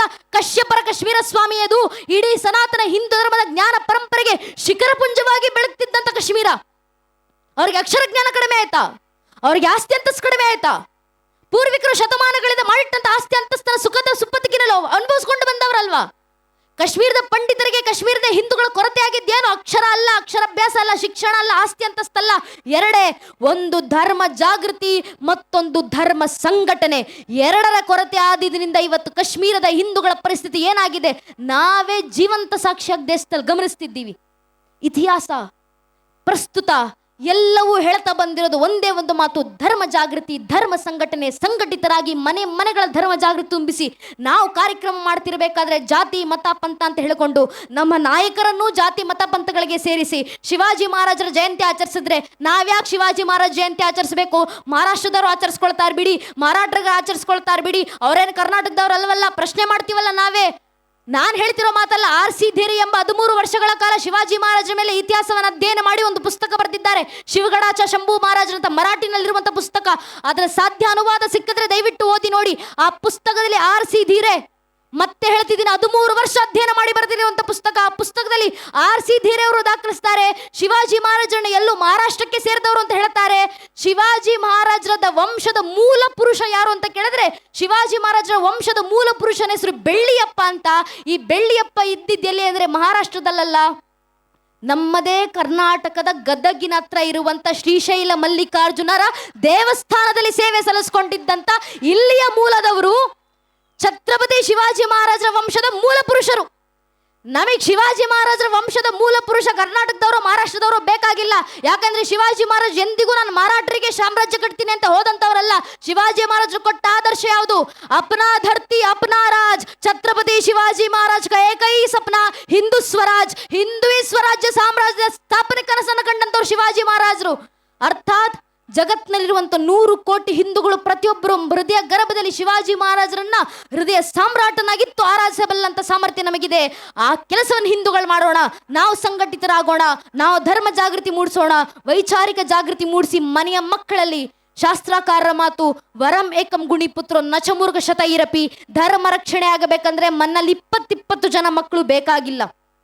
ಒಂದೊಂದು ಹಿಂದೂ ಮಗು ಮನ್ನಲ್ಲಿದೆಯಲ್ಲ, ಆ ಒಂದೊಂದು ಹಿಂದೂ ಮಗುವಿಗೆ ಧರ್ಮ ಸಂಸ್ಕಾರ ಕೊಟ್ಟು ನೈಜ ಹಿಂದುವಂತೆ ಬೆಳೆಸಿ ಸಾಕು, ಒಂದು ಮಗುವಿಂದ ಇಡೀ ಧರ್ಮ ರಕ್ಷಣೆ ಆಗುತ್ತೆ ಅಂತ ಒಂದೊಂದು ಮಕ್ಕಳು ಮನ್ನಲ್ಲಿದ್ದಾರೆ. ಆ ಮಕ್ಕಳಿಗೆ ದಯವಿಟ್ಟು ಧರ್ಮ ಸಂಸ್ಕಾರ ತಾಯಿಂದ್ರು ಕೊಟ್ಟರೆ ಸಾಕು. ಒಬ್ಬ ತಾಯಿ ಜೀಜಾಬಾಯಿ ಶಿವಾಜಿ ಮಹಾರಾಜರನ್ನು ಎಂದಿಗೂ ಕೂರಿಸ್ಕೊಂಡು, ಮಗು ನೀನ್ ಕೋಟೆಗಳನ್ನ ಗೆದ್ದು ರಾಜವಂಶಸ್ಥರಂತೆ ಸುಖ ಸಂಪತ್ತಿನೆಲ್ಲ ಬದುಕಬೇಕಪ್ಪ ಎಂದಿಗೂ ಹೇಳಿಲ್ಲ. ತಾಯಿ ಜಿಜಾಬ್ ಮಗನಿಗೆ ಕೊಟ್ಟಂತ ಕನಸೆಂತದ್ದು. 6-7 ವರ್ಷದ ಪುಟ್ಟ ಹುಡುಗ ಶಿವಾಜಿ ಮಹಾರಾಜರನ್ನ ಕೂರಿಸ್ಕೊಂಡು ತಾಯಿ ಜಿಜಾಬಾಯಿ ಮಗನಿಗೆ ಕನಸು ಕಟ್ಟಿ ಕೊಡ್ತಾರೆ. ಮಗು ಶೋಭಾ, ನಿನ್ನ ಜೀವನದ ಕನಸು ನೀನು ಮಹಾರಾಜನಾಗಿ ನೀನ್ ಕೋಟೆಗಳನ್ನು ಗೆದ್ದು ಆರಾಮಾಗಿ ಬದುಕೋದಲ್ಲಪ್ಪ, ನಿನ್ನ ರಕ್ತದ ಕಣದ ನರ ನಾಡಿಗಳನ್ನ ಬತ್ತೊಂತಸದು ರಕ್ತದ ದೀಪವನ್ನು ಹಿಂದೂ ಧರ್ಮದ ಧರ್ಮೋದ್ಧಾರಕ ಚಿಡೋದೇ ನಿನ್ನ ಜೀವನದ ಅಂತಿಮ ಕನಸಾಗಬೇಕಂತ ತಾಯಿ ಜಿಜಾಬಾಯಿ ಮಗನಿಗೆ ಕನಸಿ ಕಟ್ಟಿ ಕೊಟ್ರಲ್ಲ, ಅಂತ ಕನಸುಗಳನ್ನು ಮಕ್ಕಳಿಗೆ ಕಟ್ಟಿಕೊಡೋಣ ಸಾಕು. ಆ ಮಕ್ಕಳು ಧರ್ಮ ರಕ್ಷಣೆಯನ್ನು ಮಾಡ್ತಾರೆ. ಧರ್ಮಸಭೆ ಆಯೋಜನೆ ಮಾಡ್ತಿರೋದು, ಶಿವಾಜಿ ಮಹಾರಾಜ ಜಯಂತಿ ಆಚರಿಸ್ತಿರೋದು ನನಗೂ ಅಲ್ಲ, ನಿಮಗೋಸ್ಕರನೂ ಅಲ್ಲ, ತಾಯಿಂದ್ರ ಜೊತೆಗೆ ಕರ್ಕೊಂಡು ಬಂದಿದ್ದೀರಲ್ಲ 6-7 ವರ್ಷದ ಪುಟ್ಟ ಪುಟ್ಟ ಮಕ್ಕಳು, ಆ ಮಕ್ಕಳಿಗೋಸ್ಕರ ಮಾಡ್ತಿರುವಂತ ಕಾರ್ಯಕ್ರಮ ಇದು. ಆ ತಲೆಮಾರಿಗೋಸ್ಕರ ಮಾಡ್ತಿರುವಂತ ಧರ್ಮದ ಕೆಲಸ ಇದು. ಆ ಪೀಳಿಗೆಗೋಸ್ಕರ ನಡೆಸ್ತಿರುವಂತ ಧರ್ಮ ಜಾಗೃತಿ ಕಾರ್ಯ ಇದು. ಆ ಪೀಳಿಗೆಯನ್ನ ಜಾಗೃತಗೊಳಿಸಿ ಯಾವ ಮಟ್ಟದಂದ್ರೆ ಮುಂದೊಂದು ದಿನ ಯಾರಾದರೂ ಈ ಬುದ್ಧಿಯೇ ಜೀವನ ಅಂತ ಅನ್ಕೊಳ್ಳುವಂತ ಜನರು ನಮ್ಮ ಮಕ್ಕಳ ಮುಂದೆ ನಿಂತು ನಮ್ಮ ಧರ್ಮದ ಬಗ್ಗೆ ಪ್ರಶ್ನೆ ಮಾಡಿದ್ರೆ ಮಾಡ್ತಾರಲ್ಲ, ನೀವು ಗಣೇಶನ್ನ ಪೂಜೆ ಮಾಡ್ತೀರಾ, ನಿಮ್ಮ ಗಣೇಶನಿಗೆ ಏನಕ್ಕೆ ಆನೆ ಮುಖ? ನೀವು ಹನುಮಂತನನ್ನ ಪೂಜಿಸ್ತೀರಾ, ಹನುಮಂತನಿಗೆ ಏನಕ್ಕೆ ಕಪಿ ಮುಖ? ನೀವು ಹನುಮಂತ ರಾಮ ಭಕ್ತ ಅಂತ ಕರಿತೀರಾ, ರಾಮರಲ್ಲಿ ಹುಟ್ಟಿದ್ರು ಅನ್ನೋದಕ್ಕೆ ನಿಮ್ಮ ಹತ್ರ ಏನು ಸಾಕ್ಷಿ ಇದೆ? ಪ್ರಶ್ನೆ ಮಾಡ್ತಾರೆ. ದುರಾದೃಷ್ಟವಶಾತ್ ಪ್ರಶ್ನೆ ಮಾಡೋರು ಸಾಮಾನ್ಯರಲ್ಲ. ಕೋರ್ಟ್ ನಲ್ಲಿ ನಿಂತು ಕಪಿಲ್ ಸಿಬ್ಬಲ್ ಎಂಬ ವಕೀಲರು ಮಾಡುವಂತ ಪ್ರಶ್ನೆ, ಶ್ರೀರಾಮಚಂದ್ರು ಇಲ್ಲೇ ಹುಟ್ಟಿದ್ರು ಅನ್ನೋದಕ್ಕೆ ರಾಮ ಜನ್ಮಭೂಮಿ ಪರ್ವ ಕೊಡ್ಲಿಕ್ಕೆ ನಿಮ್ಮ ಹತ್ರ ಏನು ಸಾಕ್ಷಿ ಇದೆ? ಏನ್ ಪುರಾವೆ ಇದೆ? A question that was asked in the Supreme Court of India during the hearing of Sri Ram Janmabhoomi case. What gives us a guarantee that this same question might not come to our doorsteps in the future days? ಸ್ವಾಮಿ court ಅಲ್ಲಿ ಮಾಡಿದ ಇದೇ ಪ್ರಶ್ನೆ ಮುಂದೊಂದಿನ ನಮ್ಮನೆ ಬಾಗಿಲವರೆಗೂ ಬರೋದು ಅನ್ನೋದಕ್ಕೆ ನಮ್ಮ ಹತ್ರ ಏನು ಗ್ಯಾರಂಟಿ? ಓಪನ್ ಪಬ್ಲಿಕ್ ಡೊಮೇನ್ ನಲ್ಲಿ ಇಡೀ ಹಿಯರಿಂಗ್ ಸಿಗ್ತಾವ ನಮಗೆ. ಮುಂದೆ ಯಾರಾದ್ರೂ ನಮ್ಮ ಮಕ್ಕಳ ಮುಂದೆ ಬಂದು ಪ್ರಶ್ನೆ ಮಾಡಿದ್ರೆ, ಮನೆಯ ಮಕ್ಕಳಲ್ಲಿ ಯಾವ ಮಟ್ಟದ ಧರ್ಮ ಜಾಗೃತಿ ತುಂಬಿರ್ಬೇಕಂದ್ರೆ ಒಂದೊಂದು ಹಿಂದೂ ಮನೆ ಮಗು ಎದೆ ಒಪ್ಪಿಸ್ಕೊಂಡೆ ತಟ್ಕೊಂಡು ಹೇಳ್ಕೊಳ್ಬೇಕು, ಪ್ರಭು ಶ್ರೀರಾಮಚಂದ್ರ ಅಸ್ತಿತ್ವಕ್ಕೆ ಮಾತ್ರ ಅಲ್ಲಪ್ಪ, ಬೇಕಾದ್ರೆ ಇಡೀ ಶ್ರೀರಾಮಚಂದ್ರರ ವಂಶ ವೃಕ್ಷದ ಅಸ್ತಿತ್ವಕ್ಕೆ ನಾನು ಸಾಕ್ಷಿಯನ್ನು ಕೊಡಬಲ್ಲೆ. ನಮ್ಮ ಮಕ್ಕಳ ಬಾಯಿಂದ ಬರಬೇಕಾದ ಉತ್ತರ ತಾಯಿ ಭಾರತೀಯ ಜಗನ್ಮಾತೆಯ ಭಗವಂತನ ಕೃಪಾಶೀರ್ವಾದಗಳಿಂದ. ಮೊದಲಿಗೆ ಬಂದದ್ದು ಶ್ರೀಹರಿ, ಶ್ರೀಹರಿಯ ಮಗ ಬ್ರಹ್ಮ, ಬ್ರಹ್ಮನ ಮಗ ಮರೀಚಿ, ಮರೀಚಿ ಮಗ ಕಶ್ಯಪ, ಕಶ್ಯಪನ ಮಗ ಸೂರ್ಯ, ಸೂರ್ಯನ ಮಗ ಮನು, ಮನುವಿನ ಮಗ ಇಕ್ಷ್ವಾಕು, ಇಕ್ಷ್ವಾಕುವಿನ ಮಗ ಕುಕ್ಷಿ, ಕುಕ್ಷಿಯ ಮಗ ವಿಕುಕ್ಷಿ, ವಿಕುಕ್ಷಿಯ ಮಗ ಬಾಣ, ಬಾಣನ ಮಗ ನರಾರಣ್ಯ, ಅನರಾರಣ್ಯನ ಮಗ ಭೃದು, ಭೃದುವಿನ ಮಗ ತ್ರಿಶಂಕು, ತ್ರಿಶಂಕುವಿನ ಮಗ ದುಂಡುಮಾರ, ದುಂಡುಮಾರನ ಮಗ ಮಾಂಧಾತ, ಮಾಂಧಾತನ ಮಗ ಸುಸಂಧಿ, ಸುಸಂಧಿಯ ಮಗ ಧ್ರುವಸಂಧಿ, ಧ್ರುವಸಂಧಿಯ ಮಗ ಭರತ, ಭರತನ ಮಗ ಅಶೀತ, ಅಶೀತನ ಮಗ ಸಗರ, ಸಗರನ ಮಗ ಅಸಮಂಜಸ, ಅಸಮಂಜಸನ ಮಗ ಅಂಶುಮಂತ, ಅಂಶುಮಂತನ ಮಗ ದಿಲೀಪ, ದಿಲೀಪನ ಮಗ ಭಗೀರಥ, ಭಗೀರಥನ ಮಗ ಕುಕುತ್ಸು, ಕುಕುತ್ಸುವಿನ ಮಗ ರಘು, ರಘುವಿನ ಮಗ ಪ್ರಬೃದ್ಧ, ಪ್ರಬೃದ್ಧನ ಮಗ ಶಶಂಕು, ಶಶಂಕುವಿನ ಮಗ ಸುದರ್ಶನ, ಸುದರ್ಶನ ಮಗ ಅಗ್ನಿವರ್ಣ, ಅಗ್ನಿವರ್ಣನ ಮಗ ಶೀಘ್ರವೇದ, ಶೀಘ್ರವೇದನ ಮಗ ಮರು, ಮರುವಿನ ಮಗ ಪ್ರಶೀಶಕ, ಪ್ರಶೀಶಕನ ಮಗ ಅಂಬರೀಷ, ಅಂಬರೀಷನ ಮಗ ನಘೂಷ, ನಘೂಷನ ಮಗ ಯಾತಿ, ಯಾತಿಯ ಮಗ ನಾಭಾಗ, ನಾಭಾಗನ ಮಗ ಅಜ, ಅಜನ ಮಗ ದಶರಥ, ದಶರಥನ ಮಗನೇ ರಘುವಂಶದ ರಾಘವ ಪ್ರಭು ಶ್ರೀರಾಮಚಂದ್ರರು ಅಂತ ಹೇಳುವ ಮಟ್ಟಕ್ಕೆ ಒಂದೊಂದು ಹಿಂದೂ ಮಗುವಿನಲ್ಲೂ ಇಷ್ಟು ವೈಚಾರಿಕ ಜಾಗೃತಿ ನಾವು ತುಂಬಿಸಿದ್ರೆ ಸಾಕು ನನ್ನ ನೆಚ್ಚಿನ ಬಂಧುಗಳೇ. ಧರ್ಮ ರಕ್ಷಣೆ ಆಯ್ತಂತ ಅರ್ಥ, ಪರಂಪರೆ ಉಳಿವಾಯ್ತಂತ ಅರ್ಥ. ಹಿಂದೂ ಧರ್ಮದಲ್ಲಿ ಹುಟ್ಟಿ ನನ್ನ ಧರ್ಮಜ್ಞಾನ ನಾನು ತಿಳ್ಕೊಳ್ಳಿಲ್ಲ, ಇನ್ಯಾರು ತಿಳ್ಕೊಳ್ತಾರೆ? ಹಿಂದೂ ಧರ್ಮದಲ್ಲಿ ಹುಟ್ಟಿ ನನ್ನ ಧರ್ಮ ಸಂಸ್ಕಾರ ನನ್ನ ಮನೆ ಮಕ್ಕಳಿಗೆ ನಾನು ಕೊಡ್ಲಿಲ್ಲ, ಇನ್ಯಾರು ಕೊಡ್ತಾರೆ? ಹಿಂದೂ ಧರ್ಮದಲ್ಲಿ ಹುಟ್ಟಿ ನನ್ನ ಧರ್ಮ ಸಭೆಯಲ್ಲಿ ನಾನು ಬಂದು ಭಾಗವಹಿಸಲಿಲ್ಲ, ಇನ್ಯಾರು ಭಾಗವಹಿಸ್ತಾರೆ? ಹಿಂದೂ ಧರ್ಮದಲ್ಲಿ ಹುಟ್ಟಿ ನನ್ನ ಧಾರ್ಮಿಕ ಕ್ಷೇತ್ರಗಳ ಪರವಾಗಿ ನಾನು ನಿಲ್ಲ, ಇನ್ಯಾರು ನಿಲ್ತಾರೆ? ಹಿಂದೂ ಧರ್ಮದಲ್ಲಿ ಹುಟ್ಟಿ ನನ್ನ ಮಠಾಧೀಶರ ಅವಿಚ್ಛಿನ್ನ ಗುರು ಪರಂಪರೆಗೆ ನಾನು ಋಣಿಯಾಗಿ ನಿಲ್ಲಿಲ್ಲ, ಇನ್ಯಾರು ಋಣಿಯಾಗಿ ನಿಲ್ತಾರೆ? ಹಿಂದೂ ಧರ್ಮದಲ್ಲಿ ಹುಟ್ಟಿ ನನ್ನ ಧಾರ್ಮಿಕ ಸಂಕೇತ ಸ್ವಾಭಿಮಾನದಿಂದ ನಾನು ಧರಿಸ್ತಿಲ್ಲ, ಇನ್ಯಾರು ಧರಿಸ್ಕೊಂಡು ಓಡಾಡ್ತಾರೆ? ಹಿಂದೂ ಧರ್ಮದಲ್ಲಿ ಹುಟ್ಟಿ ನನ್ನ ಪರಂಪರೆ ನಾನು ಪ್ರತಿಷ್ಠಾಪನೆ ಮಾಡಿ ಹೋಗ್ಲಿಲ್ಲ, ಇನ್ಯಾರು ಪ್ರತಿಷ್ಠಾಪಿಸ್ತಾರೆ? ಸ್ವಾಮಿ, ಹಿಂದೂ ಧರ್ಮದಲ್ಲಿ ಹಿಂದುವಾಗಿ ಹುಟ್ಟಿ ಹಿಂದೂ ಧರ್ಮ ರಕ್ಷಣೆಗೆ ನಾನು ನೀವುಗಳು ಮುಂದೆ ಬರಲಿಲ್ಲ, ಮತ್ಯಾರು ಬರ್ತಾರೆ? ಮತ್ಯಾರು ಧರ್ಮ ರಕ್ಷಣೆ ಮಾಡ್ತಾರೆ? ಧರ್ಮ ರಕ್ಷಣೆಗೆ ನಮ್ಮ ಕೈಲಾಗುವಂತ ಕೊಡುಗೆ ಸಲ್ಲಿಸೋಣ. ನಿಮಗೆ ಮಾತಾಡ್ಲಿಕ್ಕಾಗತ್ತಾ? ದಯವಿಟ್ಟು ಮಾತಾಡಿ, ಮನೆಯಲ್ಲಿ ಮಾತಾಡಿ, ಮನೆ ಮಕ್ಕಳ ಜೊತೆ ಮಾತಾಡಿ, ಕುಟುಂಬಸ್ಥರ ಜೊತೆ ಮಾತಾಡಿ, ಧರ್ಮ ಜಾಗೃತಿ ಮೂಡಿಸಿ. ಹಾಡ್ಲಿಕ್ಕಾಗತ್ತಾ? ದೇಶಭಕ್ತಿ ಗೀತೆ ಹಾಡಿ, ಶರಣರ ವಚನಗಳನ್ನ ಹೇಳಿ, ದಾಸರ ಕೀರ್ತನೆಗಳನ್ನಾಡಿ, ಭಗವದ್ಗೀತೆ ಶ್ಲೋಕ ಪಠಿಸಿ, ವೇದ ಮಂತ್ರಗಳನ್ನ ಪಠಿಸಿ ಧರ್ಮ ಜಾಗೃತಿ ಮೂಡಿಸಿ. ಬರೀಲಿಕ್ಕಾಗುತ್ತಾ? ನೈಜ ಇತಿಹಾಸ ದಾಖಲಿಸಿ ಬರೆದು ಧರ್ಮ ಜಾಗೃತಿ ಮೂಡಿಸಿ. ಸಮಯ ಕೊಡ್ಲಿಕ್ಕಾಗುತ್ತಾ? ಬನ್ನಿ ಧರ್ಮ ಸಭೆಯಲ್ಲಿ ಸೇರಿ ಸಮಯ ಕೊಡಿ, ಧರ್ಮ ಜಾಗೃತಿ ಮೂಡಿಸಿ. ಶ್ರಮ ಹಾಕ್ಲಿಕ್ಕಾಗುತ್ತಾ? ಕಾರ್ಯಕರ್ತರ ಜೊತೆ ಕೈ ಜೋಡಿಸಿ ಶ್ರಮವನ್ನಾಕಿ ಧರ್ಮ ಜಾಗೃತಿ ಮೂಡಿಸಿ. ಹಣ ಕೊಡ್ಲಿಕ್ಕಾಗುತ್ತಾ? ಊರಿನ ಮಠ ಮಂದಿರ ದೇವಸ್ಥಾನಗಳಿಗೆ ಆರ್ಥಿಕ ಸಹಾಯವನ್ನ ಮಾಡಿ ಧರ್ಮ ಜಾಗೃತಿ ಮೂಡಿಸಿ. ಯಾವುದೂ ಆಗ್ಲಿಲ್ವಾ? ಕನಿಷ್ಠ ಪಕ್ಷ ನಿಂತು ದೇಶ ಧರ್ಮದ ಪರವಾಗೊಂದು ಜೈಕಾರ ಹಾಕ್ಲಿಕ್ಕಾಗತ್ತಾ? ದೇಶ ಧರ್ಮದ ಪರವಾಗೊಂದು ಜೈಘೋಷ ಹಾಕಿ ಧರ್ಮ ಜಾಗೃತಿ ಮೂಡಿಸಿ. ಅದು ಆಗ್ಲಿಲ್ಲ ಅಂದ್ರೂ ಪರವಾಗಿಲ್ಲ, ಯಾರಾದ್ರೂ ನಿಂತು ದೇಶ ಧರ್ಮದ ಪರವಾಗಿ ಜೈಕಾರ ಹಾಕ್ತಿದ್ರೆ ಅವರ ಪಕ್ಕದಲ್ಲಿ ಹೋಗಿ ನಿಂತ್ಕೊಂಡು ಕೈ ಎತ್ತೋಣ ಸಾಕು. ನಾವು ದೇಶ ಧರ್ಮಕ್ಕೆ ಕೊಡುವಂತ ಕೊಡುಗೆ ಇಷ್ಟೇ. ಇಷ್ಟನ್ನು ಒಬ್ಬೊಬ್ಬ ಹಿಂದೂ ಮಾಡಿದ್ರೆ ಸಾಕು. ಒಬ್ಬೊಬ್ಬ ಹಿಂದೂ ಜನ್ಮ ಸಿದ್ಧ ಜವಾಬ್ದಾರಿ ಅಂತ ಮಾರ್ಗವನ್ನ ಪಾಲಿಸೋಣ. ಪರಂಪರೆ ಉಳಿವಿಗಾಗಿ ಮನೆಯ ಮಕ್ಕಳಿಗೆ ಸಂಸ್ಕಾರ ಕೊಟ್ಟು ವೈಚಾರಿಕವಾಗಿ ಜಾಗೃತಗೊಳಿಸೋಣ ಅಂತ ನಮ್ಮಲ್ಲಿ ಕೇಳ್ಕೊಳ್ತಾ, ನಂಗೆರಡು ಮಾತುಗಳನ್ನು ಆಡ್ಲಿಕ್ಕೆ ಅವಕಾಶ ಮಾಡಿಕೊಟ್ಟಿರುವಂತಹ ಸಂಘಟನೆ ಸಮಿತಿ ಎಲ್ಲ ಹಿರಿಯರಿಗೆ, ವಿಶೇಷವಾಗಿ ನಮ್ಮ ಕಾರ್ಯಕರ್ತ ಅಣ್ಣಂದಿರಿಗೆ, ಊರ್ನಲ್ಲಿ ಒಂದು ಧರ್ಮಸಭೆ ಆಯೋಜನೆ ಮಾಡ್ಬೇಕಂದ್ರೆ ವಾರಗಟ್ಲೆ ತಿಂಗಳಗಟ್ಲೆ ಮನೆ ಬಿಟ್ಟು ಊಟ ಬಿಟ್ಟು ನಿದ್ದೆಗೆಟ್ಟು ಮಧ್ಯರಾತ್ರಿ 12 ಗಂಟೆ ಬೆಳಗಿನ ಜಾವ 6-2 ಗಂಟೆವರೆಗೂ ಇಡೀ ಊರು ತುಂಬ ಕೇಸರಿ ತೋರಣಗಳು ಬಂಟಿಂಗ್ಸ್ಗಳನ್ನ ಕಟ್ಕೊಂಡು ನಿಂತಿರ್ತಾರೆ. ಅವ್ರಿಗೇನ್ ಮನೇಲಿ ಕೆಲಸ ಇಲ್ಲ ಅಂತಲ್ಲ, ಮನೆಯಲ್ಲಿ 108 ಕೆಲಸ ಇದ್ರು ಮನೆ ಕೆಲಸ ಆಮೇಲೆ ಮೊದಲು ಧರ್ಮದ ಕೆಲಸ, ದೇಶದ ಕೆಲಸ, ಊರಿನ ಜನರ ಜಾಗೃತಿ ಕೆಲಸ ಆಗ್ಬೇಕಂತ ವೈಯಕ್ತಿಕ ಕೆಲಸ ಬದಿಗಿಟ್ಟು ಬಂದ ಧರ್ಮದ ಕೆಲಸ ಮಾಡ್ತಿರ್ತಾರೆ. ಮನೆಯಲ್ಲಿ 1000 ಸಮಸ್ಯೆ ಬಂದ್ರು ಇನ್ನೊಬ್ಬರು ಮುಂದೆ ಕೈ ಚಾಚಲಿಕ್ಕೆ ಹೋಗ್ತಿರುವಂತ ನಮ್ಮ ಕಾರ್ಯಕರ್ತ ಅಣ್ಣಂದಿರು ಧರ್ಮದ ಕೆಲಸ ಅಂತ ಬಂದಾಗ ಪ್ರತಿಯೊಬ್ಬ ಹಿಂದುವಿನ ಮನೆ ಮನೆ ಮುಂದೆ ಬಂದು ನಿಂತು ಕೇಳಿರ್ತಾರೆ, ಧರ್ಮ ಸಭೆ ಮಾಡ್ತಿದ್ದೀವಿ, ನಿಮ್ಮ ಕೈಲಾಗುವಂತ ಸಹಾಯ ಮಾಡಿ. ಆಗ್ಲಿಲ್ವಾ? ಸಮಯ ಕೊಟ್ಟು ಬಂದು ಧರ್ಮ ಸಭೆಯಲ್ಲಿ ಕೂರಿ ಸಾಕು, ಮನೆ ಜಾಗೃತಿ ಮೂಡಿಸಿ ಅಂತ ತಾಯಿಂದ್ರತ್ತ ಕೇಳಿಕೊಂಡಿರ್ತಾರೆ. ಅಷ್ಟು ನಿಸ್ವಾರ್ಥವಾಗಿ ಧರ್ಮಕ್ಕೋಸ್ಕರ ಕೆಲಸ ಮಾಡ್ತಿರುವಂತ ದೇವರ ಸಮಾನದ ನಮ್ಮ ಕಾರ್ಯಕರ್ತ ಅಣ್ಣಂದಿರಿಗೆ ನಾವು ಏನ್ ಗೌರವ ಸಲ್ಲಿಸ್ಲಿಕ್ಕೆ ಸಾಧ್ಯ? ಸೇರಿರುವಂತ 1000 ಜನ ಹಿಂದೂ ಬಾಂಧವರಲ್ಲಿ ಕೈ ಮುಗಿದು ವಿನಂತಿ, ದಯವಿಟ್ಟು ಕಾರ್ಯಕ್ರಮ ಮುಗಿಸ್ಕೊಂಡು ವಾಪಸ್ ಹೋಗೋಕು ಮುಂಚೆ ನಿಮ್ಮ ಸುತ್ತಮುತ್ತ ಹೆಗಲ ಮೇಲೆ ಕೇಸರಿ ಶಲ್ಯ ಹಾಕೊಂಡು ನಿಂತಿರುವಂತ ನಮ್ಮ ಕಾರ್ಯಕರ್ತ ಅಣ್ಣಂದಿರಿದ್ದಾರೆ. ದಯವಿಟ್ಟು ಹಿಂದೂ ಬಾಂಧವರು ಆ ಕಾರ್ಯಕರ್ತ ಅಣ್ಣಂದಿರ ಹತ್ರ ಹೋಗಿ ಅವರ ಹೆಗಲ್ ತಟ್ಟಿ, ನಿನ್ನ ಮನೆಯ ವೈಯಕ್ತಿಕ ಕೆಲಸ ಬದಿಗಿಟ್ಟು ಬಂದು ದೇಶ ಧರ್ಮ ಜಾಗೃತಿ ಕೆಲಸ ಮಾಡ್ತಿದ್ಯಲ್ಲಪ್ಪ, ನೀನು ನೋಡಿದ್ರೆ ಹೆಮ್ಮೆ ಅನಿಸುತ್ತೆ ಅಂತ ಆ ಕಾರ್ಯಕರ್ತ ಅಣ್ಣಂದ್ರೆ ಹೆಗಲ್ ತಟ್ಟಿ ಶಬಾಷ್ ಅಂತ ಹೇಳಿ ಹೋಗಿ ಸಾಕು. ನಮ್ಮ ಕಾರ್ಯಕರ್ತ ಅಣ್ಣಂದ್ರಿಗೆ ನಾವು ಕೊಡುವ ಗೌರವ ಇದೆ. ಶಾಸ್ತ್ರಾಕಾರ ಮಾರ್ಗದರ್ಶನ, ಧರ್ಮೋ ರಕ್ಷತಿ ರಕ್ಷಿತಃ. ಯಾರು ಧರ್ಮ ರಕ್ಷಣೆ ಮಾಡ್ತಾರೋ ಅವರ ರಕ್ಷಣೆಗೆ ಧರ್ಮವೇ ನಿಂತಿರುತ್ತೆ. ಧರ್ಮದ ಕೆಲಸ ಮಾಡ್ತಿರುವಂತ ಎಲ್ಲ ಕಾರ್ಯಕರ್ತ ಅಣ್ಣಂದ್ರೆ ಬೆನ್ನಿಗೆ ಬೆನ್ನೆಲುಬಾಗಿ ನಿಂತು ಬೆಂಬಲ ಸೂಚಿಸುವಂತ ಕೆಲಸ ನಾವೆಲ್ಲರೂ ಹಿಂದೂ ಸಮಾಜ ಮಾಡೋಣ ಅಂತ ತಮ್ಮಲ್ಲಿ ಕೇಳ್ಕೊಳ್ತಾ, ಇಡೀ ಕಾರ್ಯಕ್ರಮ ಇಷ್ಟು ಅಚ್ಚುಕಟ್ಟಾಗಿ ಆಯೋಜನೆ ಮಾಡಿ ನೆಚ್ಚಿನ ಕಾರ್ಯಕರ್ತ ಅಣ್ಣಂದರಿಗೆ ಶತ ನಮನಗಳನ್ನು ಸಲ್ಲಿಸ್ತಾ, ಗುರು ಮಹಾರಾಜು ಶಾರದಾ ಮಾತೆ ನನ್ನ ಕೈಲಿ ಆಡಿಸಿರುವ ಹೇಳಿಸಿರುವ 2 ಮಾತನ್ನು ಕೇಳಿಸ್ಕೊಂಡಂತ ಪರಂಪೂಜ್ಯ ದಿವ್ಯತ್ರಿಯರಿಗೆ, ವಿದ್ವತ್ ಗಣ್ಯರಿಗೆ, ತಾಬರೋದಷ್ಟಲ್ಲದೆ ಮನೆ ಮಕ್ಕಳನ್ನು ಕರ್ಕೊಂಡು ಬಂದು ಕುಟುಂಬ ಸಮೇತರಾಗಿ ಧರ್ಮ ಜಾಗೃತಿ ಮೂಡಿಸ್ತಿರುವಂತ ನೆಚ್ಚಿನ ತಾಯಿಂದಿರಿಗೆ, ಇಡೀ ಕಾರ್ಯಕ್ರಮದಲ್ಲಿ ಸೇರಿರುವಂತ ದೇಶಭಕ್ತ ಬಾಂಧವರಿಗೆ, ಮಾತಾ ಭಗಿಣಿಯರಿಗೆ, ಅಕ್ಕ ಅಣ್ಣಂದಿರಿಗೆ, ಕಾರ್ಯಕ್ರಮದಲ್ಲಿ ನಮಗೆ ಸಹಕಾರ ನೀಡುವಂತ ಆರಕ್ಷಕ ಬಂಧುಗಳಿಗೆ, ಪತ್ರಕರ್ತ ಬಾಂಧವರಿಗೆ ಹಾಗೂ ಎಲ್ಲ ಕಿರಿಯರ ಪಾದಗಳಿಗೆ ಮತ್ತೊಮ್ಮೆ ನನ್ನ ಹಣೆ ಹೆಚ್ಚಿ ನಮಸ್ಕರಿಸ್ತೇನೆ. ನನ್ನ ನೆಚ್ಚಿನ ಬಂಧುಗಳಿಗೆ ಎಲ್ಲರೊಮ್ಮೆ ಜೈಕಾರ ಹಾಕ್ಬಿಡೋಣ. ಸುತ್ತಮುತ್ತ ಇರುವಂತ ಸಮಸ್ತ ಹಿಂದೂ ಬಾಂಧವರು ದಯವಿಟ್ಟು ನಿಮ್ಮ 2 ಕೈಗಳನ್ನ ಗಾಳಿನ ತೂರ್ತಾ ಉಚ್ಚಕಂಠದಿ ತನ್ನ ಜೊತೆ ಜಯಘೋಷ ಹಾಕಿ, ಬಲ್ ಭಾರತ್ ಮಾತಾ ಕಿ ವಂದೇ, ಜೈ ಶ್ರೀರಾಮ್, ನಮ ಪಾರ್ವತಿ ಪತಯೇ ಹರ ಹರ. ಜೈ ಹಿಂದ್, ವಂದೇ ಮಾತರಂ. ಹರಿ ಓಂ ತತ್ ಸತ್. ಶ್ರೀರಾಮಕೃಷ್ಣ ಅರ್ಪಣಮಸ್ತು.